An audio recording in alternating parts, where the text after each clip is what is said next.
hikmat kebajikan tersedia bagiku. Semua alasanku limpahkan segalanya, dan anugerahnya sangat besar bagiku.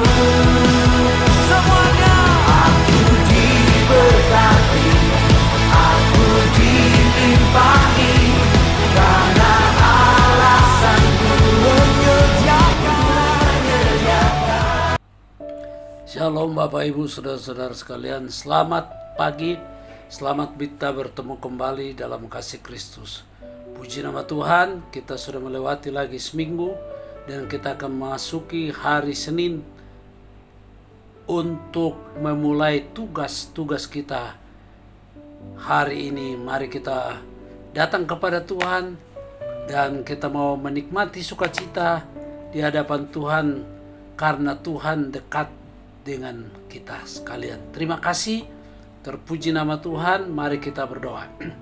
Bapa di surga, kami bersyukur kepadamu karena pagi hari ini kami boleh kembali bersama-sama umatmu di mana saja berada akan merenungkan firman Tuhan.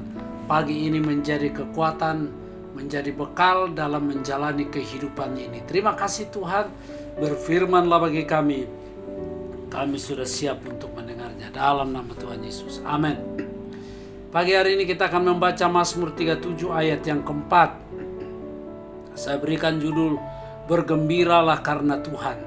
Mari kita mau belajar bersukacita, bergembira karena Tuhan, bukan bergembira karena kita dapat uang banyak dan kita dapat kedudukan dan lain sebagainya, keberhasilan demi keberhasilan. Itu sebenarnya bagus. Tetapi kebenaran firman Tuhan ini lebih menekankan, mari kita mau bersukacita, bergembira oleh karena Tuhan. Puji Tuhan. Mazmur 37 ayat 4, bergembiralah karena Tuhan, maka Ia akan memberikan kepadamu apa yang diinginkan hatimu. Oh, luar biasa. Kalau kita bergembira karena Tuhan, maka apa yang kita inginkan di hati kita, menginginkan sesuatu, Tuhan akan berikan itu. Bergembira karena Tuhan ialah mendambakan dan menikmati dekatnya kehadiran Allah, serta kebenaran dan kekudusan firman-Nya. Puji Tuhan.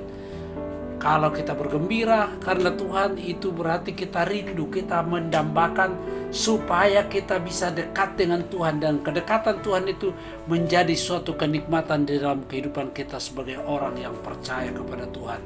Yesaya 58 ayat 14 berkata, maka engkau akan bersenang-senang karena Tuhan, dan aku akan membuat engkau melintasi puncak bukit-bukit di bumi dengan kendaraan kemenangan. Oh, puji Tuhan. Kalau kita mau bersenang-senang karena Tuhan, maka Tuhan akan membuat kita melintasi puncak. Ini suatu keberhasilan, melewati keberhasilan. Bukit-bukit kita lewati di bumi dengan kendaraan kemenangan. Aku akan memberi makan engkau dari milik pusaka Yakub, Bapa leluhurmu, sebab mulut Tuhanlah yang mengatakannya. Allah memberikan keinginan hati orang yang bergembira karena Tuhan. Jadi ketika kita bersukacita karena Tuhan, maka Tuhan akan memberikan apa yang menjadi keinginan di dalam hati kita. Saya yakin tiap-tiap orang itu keinginannya beda-beda dan Tuhan tahu semuanya. Terima kasih. Langkah yang pertama, Allah akan menjawab seruan hatinya. Ketika kita berdoa dan kita berseru kepada Tuhan, Tuhan jawab sesuai dengan kehendaknya. Yohanes 15 ayat 7, jikalau kamu tinggal di dalam aku dan firmanku tinggal di dalam kamu, mintalah apa saja yang kamu kehendaki dan kamu akan menerimanya. Oh, ini sesuatu tawaran dari Tuhan yang luar biasa. Minta saja apa yang kamu kehendaki, Tuhan akan memberikan kepada kita. Dan saya yakin permintaan kita, permohonan kita, ketika kita tinggal di dalam Tuhan itu tidak akan pernah salah. Rahasia doa yang terjawab ialah tinggal di dalam Kristus dengan cara lebih dekat dengannya, melalui merenungkan dan mempelajari firman Tuhan. Pagi hari ini kita merenungkan firman, dan saya berdoa semoga setiap orang yang mendengar firman semakin lebih dekat dengan Tuhan. Poin yang kedua, Allah menanamkan dalam diri kita berbagai keinginan. Nah, kalau kita ingin Bapak Ibu, keinginan itu datangnya dari Allah sendiri. Jadi keinginan kita tidak akan bertentangan dengan firman. Filipi pasal 2 ayat 13, karena Allah lah yang mengerjakan di dalam kamu baik kemauan maupun pekerjaan menurut kerelaannya. Oh, luar biasa.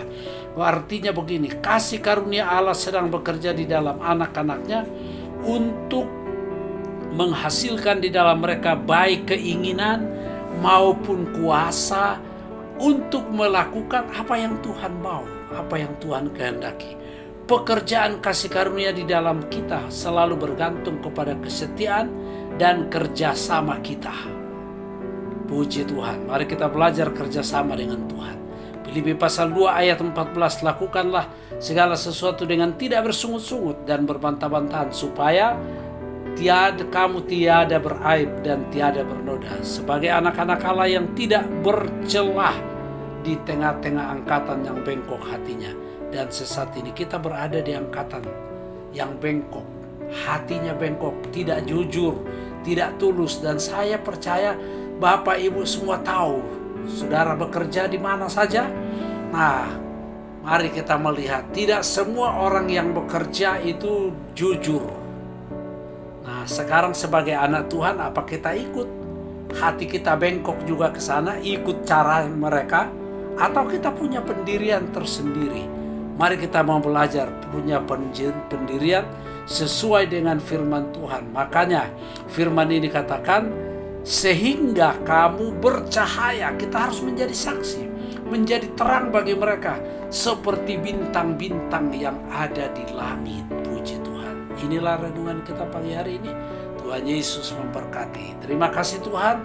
Berkati renungan firman ini, berkati semua yang mendengarnya, berkati dalam rumah tangga mereka, berkati dalam kesehatan, kekuatan, berkati dalam pekerjaan, berkati dalam iman mereka supaya boleh tetap teguh bertahan apapun yang terjadi. Berkati bangsa dan negara kami, pemerintah kami, presiden sampai ke RT. Tuhan tolong. Terima kasih Bapa, supaya negara kami tetap berada dalam keamanan sentosa. Kami percaya banyak tantangan, tapi ketika Tuhan membela bangsa ini, Tuhan menjaga, memelihara umat-Mu, maka kedamaian, ketentraman akan menjadi bagian hidup kami. Dalam nama Tuhan Yesus, haleluya.